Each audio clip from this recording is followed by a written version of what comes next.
নমস্কার, আমি তনুশ্রী। আমার তনুশ্রী রেসিপি চ্যানেলে সকলকে অনেক অনেক স্বাগত জানাই। আজ আমি তোমাদের হাঁসের মাংস রান্না করে দেখাবো। হাঁসের মাংস শীতকালে খেতে সবাই খুব পছন্দ করে। আর আমি যে পদ্ধতিতে রান্নাটা করে দেখাবো, একটুকু আস্তে গন্ধ ছাড়বে না। হাঁসের একটা গন্ধ থাকে, সেই গন্ধটা থাকবে না, অথচ খেতে দুর্দান্ত লাগে। আর আমার এই ভিডিওটা প্রথম থেকে শেষ পর্যন্ত দেখার অনুরোধ রইল। যদি ভালো লাগে তার লাইক, কমেন্ট আর শেয়ার করো। আর আমার পাশে থাকতে আমার চ্যানেলটা সাবস্ক্রাইব করে পাশে থাকা বেল আইকনটা প্রেস করে দিও। তাহলে আমার নতুন নতুন রান্নাগুলো সবার আগে তোমরা দেখতে পাবে। চলো তাহলে এবার রান্নাটা শুরু করি। প্রথমে আমি কড়াই বসিয়ে দিয়েছিলাম, কড়াই গরম হয়ে গেছে। কড়াইয়ের মধ্যে তেল দিয়ে দিয়েছিলাম, এবার আলু তুলে দিচ্ছি। আলু দেওয়ার পরে দিয়ে দিলাম হলুদ গুঁড়ো আর অল্প লবণ দিয়ে আমি লাল করে আলুটাকে ভেজে নিচ্ছি। আমার আলুটা ভাজা হয়ে গেছে প্রায়। এবার আমি আলুটাকে তুলে নিচ্ছি। নিয়ে এই তেলের মধ্যে আমি আরও বেশ কিছুটা তেল দিয়ে দেব। বেশ কিছুটা তেল দিয়ে দিচ্ছি। এখানে কিন্তু তেলটা একটু বেশি লাগবে, আর পেঁয়াজটাও আমি একটু বেশি দেব। এবার এর মধ্যে ফোড়নের জন্য দিচ্ছি তেজপাতা, দারুচিনি আর গোটা জিরে দিয়ে আমি 30 সেকেন্ডের মতো একটু ভেজে নিচ্ছি, এর মিষ্টি গন্ধটা চলে আসা অবধি। দেখো আমার মিষ্টি গন্ধ উঠে গেছে। এবার আমি পেঁয়াজ কুচি দিয়ে দিলাম। পেঁয়াজ কুচিটা কিন্তু একটু বেশি করেই দিতে হবে। আর এই রান্নাটা কিন্তু একটু ঝোলঝোল করতে হবে, তাহলে কিন্তু টেস্টটা অনেকটাই ভালো আসবে। দেখো এর মধ্যে লবণ দিয়ে দিচ্ছি। পেঁয়াজের মধ্যে লবণ দিলে পেঁয়াজটা খুব তাড়াতাড়ি কষানো হয়ে যায়। এবার পেঁয়াজের সাথে লবণ দিয়ে আবারও লাল করে কষিয়ে নিলাম। নিয়ে এবার এর মধ্যে দিয়ে দিচ্ছি আদা রসুন বাটা। তোমরা চাইলে আলাদা আলাদাও বেটে নিতে পারো, আমি একসাথে বেটে দিয়ে দিলাম। এবার ভালো করে কষিয়ে নিচ্ছি। আদা রসুনের কাঁচা গন্ধটা চলে যাওয়া অবধি আমি কষাবো। দেখো পেঁয়াজ আর আদা রসুনটা কিন্তু আমার অলরেডি কষানো হয়ে আসছে। এবার দেখো তেল ছেড়ে গেছে ভালোভাবেই। এবার আমি কি করব, যে মাংসটা রেখেছিলাম ওই মাংসই দিয়ে দেব। এবার এখানে বলি, এই মাংসটা ছাড়ানোর পরে যদি পুড়িয়ে নেওয়া যায় তাহলে হালকা করে পোড়াতে হবে। খুব বেশি আবার পোড়ালে কালো হয়ে যাবে। হালকা পুড়িয়ে নিলে দুটো কাজ হয়, এর গন্ধটা চলে যায়, আর এর মধ্যে ছোট ছোট লোম যে থাকে সেগুলোও কিন্তু পুড়ে সুন্দরভাবে রেডি হয়ে যায়। দেখো এইভাবে আমি মাংসের সাথে মশলাটাকে ভালো করে কষিয়ে নিচ্ছি। এই হাঁসের মাংস একটু কষাতে হবে। এবার এর মধ্যে দিয়ে দিলাম ধনে আর জিরে বাটা।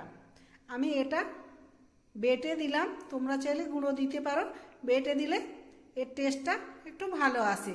দিয়ে আবারও মাংসের সাথে মিক্সড করে নিচ্ছি, এইভাবে কষিয়ে নিচ্ছি। আমি কিন্তু গ্যাসটা ফুলি রেখেছি, গ্যাস হাই করেই রেখেছি, কারণ এটা কষাতে একটু আঁচ লাগে। দেখো এইভাবে আমি কষিয়ে নিচ্ছি। আমি এখনও কিন্তু হলুদ লঙ্কা কিছুই দিই না। এইভাবে রান্নাটা করে দেখো, খেতে কিন্তু অসাধারণ লাগবে। এবারে আমি দিয়ে দেব লঙ্কা বাটা।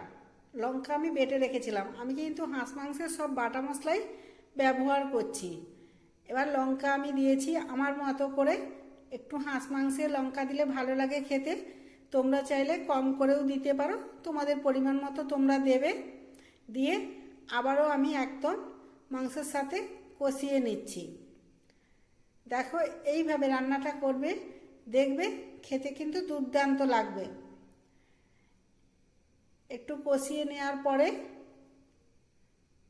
দেখো অনেকটাই কিন্তু জল উঠে গেছে। আমি কিন্তু কোনো জল দিই নেই, একদম দারুণভাবে কষানো হয়ে গেছে আমার। এবার দিয়ে দিলাম হলুদ গুঁড়ো। হলুদ গুঁড়ো আমি 3 চামচ দিলাম। হলুদ গুঁড়োটা আমি খুব বেশি দেব না, 3 চামচ দিয়েছি। দিয়ে আবারও মশলার সাথে মিক্সড করে নিচ্ছি। এটা কিন্তু যত কষাবে ততই কিন্তু জল উঠবে। আর হাঁস মাংস সিদ্ধ হতে কিন্তু অনেকটাই সময় যায়, আর হাঁস মাংস কষাতেও একটু সময় যায়, এইটা কিন্তু মনে রাখতে হবে। যারা আমার ফেসবুক পেজ থেকে দেখছো প্লিজ প্লিজ প্লিজ তোমরা ফলো করে দিও, আর যারা ইউটিউব চ্যানেল থেকে দেখছো প্লিজ সাবস্ক্রাইব করে দিও, আর যারা অলরেডি করে রেখেছো তাদের অনেক অনেক ধন্যবাদ। এবার দেখো আমি গরম জল করে রেখেছিলাম, গরম জলটা দিয়ে দিলাম। জলটা কিন্তু অনেকখানি দিতে হবে, কারণ এটা সেদ্ধ হতে প্রায় 1 ঘন্টা সময় নিয়ে নেয়, তাই জন্য জলটা কিন্তু অনেক বেশি দেব। দেখো জল দিয়ে দিয়েছি, এবার ঢাকনা দিয়ে দিলাম। ঢাকনা দিয়ে আমি 30 মিনিট সেদ্ধ হতে দিলাম। দেখো আমার 30 মিনিট পরে আমি ঢাকনাটা খুলে দিলাম, দিয়ে এবার আমি একটু নাড়াচাড়া করে দিয়ে ভাজা আলুটা ছিল ওটা দিয়ে দিলাম। দিয়ে আমি প্রথম থেকে আলুটা দিলাম না, কেন আলুটা তাহলে গলে একদম নরম হয়ে যাবে, সেই জন্য আমি 30 মিনিট ফোটার পরে আলুটা দিলাম। দিয়ে আমি আবারও কিন্তু ঢাকনা দিয়ে দিচ্ছি, আবারও 30 মিনিটের জন্য। দেখো 30 মিনিট হয়ে গেছে, আমি এবারে গরম মশলা দিয়ে দিলাম। দিয়ে আমি কিন্তু একটু ভালো করে নাড়াচাড়া করে দিচ্ছি। এই রকম ঝোল এই মাংসের খেতে খুবই ভালো লাগে, এটা কষা করলে ভালো লাগে না। খাসি মাংসের যেমন ঝোল খেতে ভালো লাগে, হাঁস মাংসেরও কিন্তু ঝোলটা বেশি ভালো লাগে। দেখো আমি ঢাকনা দিয়ে দিলাম, আমার খাওয়ার জন্য একদম রেডি।